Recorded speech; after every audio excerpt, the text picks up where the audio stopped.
Assalamu alaikum урматтуу достор, туугандар. Муктаждар комплексинин аркасында турабыз. Муктаждар комплексинде почти бүгүн 7-чи күн, 6-7 күндөн бери мына ушул свет, суу маселеси боюнча иштер жүрүп атат. Жогору жактан суу тартылып келип, мына ушул шланга менен келип, түптүз комплекстин алдына чейин келген, Кудай кааласа иншалла.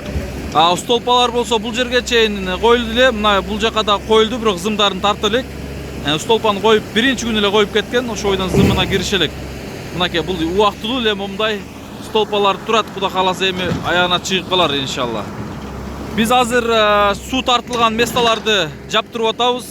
Бүт бардык шлангаларды улатып бүттүк. Азыр бул жерде чоң жолго мишете турган цементтерди жүктөп сыртка чыгарып, майдаларын болсо момундай жаап атабыз. Эми бул жер жаап алгандан кийин комплекс мына ушул жердин алдына кирет да, тетиги турган ошолдун асты. Ошол жака дагы бир шебен төгүп калат окшойбуз го, жолду тегиздеш үчүнчү.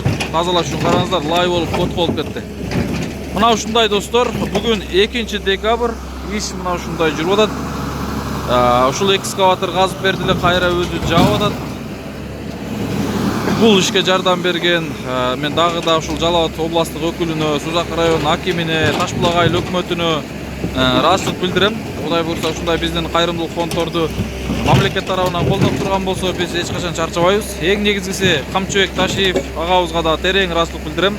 Ушул ишти жөнгө салып, сразу мындай колго алып жардам берип аткан терең ыраазычылык билдирем. Жана жалпы муктаждар комплексине жардам берген кайрымдуу, берешен, жоомарт элибизге терең ыраазычылык билдирем. Кудай кааласа мындай колдоп турсаңыздар, биз комплекстерди Кыргызстанга Кудай кааласа колдон келишинче сала бермекчибиз иншалла. Мына ушундай достор, бүгүн 2-декабрь, биз болсо Ошко сапар тартабыз азыр ишин бүтөрү менен. Ошто бир жакшы иштердин үстүндө бөлүшөбүз Кудай кааласа. Мына ушундай Ошто 2-3 күндүк жакшы иштерибиз бар. Мына ошол иштер менен жүрөм Ошто Кудай кааласа иншалла. Андыктан сунуш суроолор болгон болсо жанакы эле WhatsApp байланыш номерлерге байланышсаңыздар болот. Бул жаңы конуш жерде, урматтуу достор, жаңы конуш жер, караңыздар, бүт эле жаңы үйлөр салынган, зымдар момундай убактылуу тартылган мынакей. Ошондуктан бул жака свет, суу маселеси чечиле элек болчу.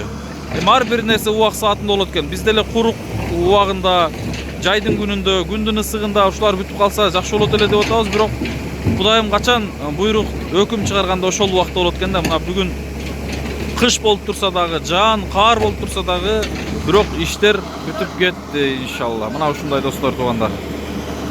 Рахмат, жакшылыктарда көрүшкөнчө аман болуңуздар, жакшы туруңуздар. Салам алейкум.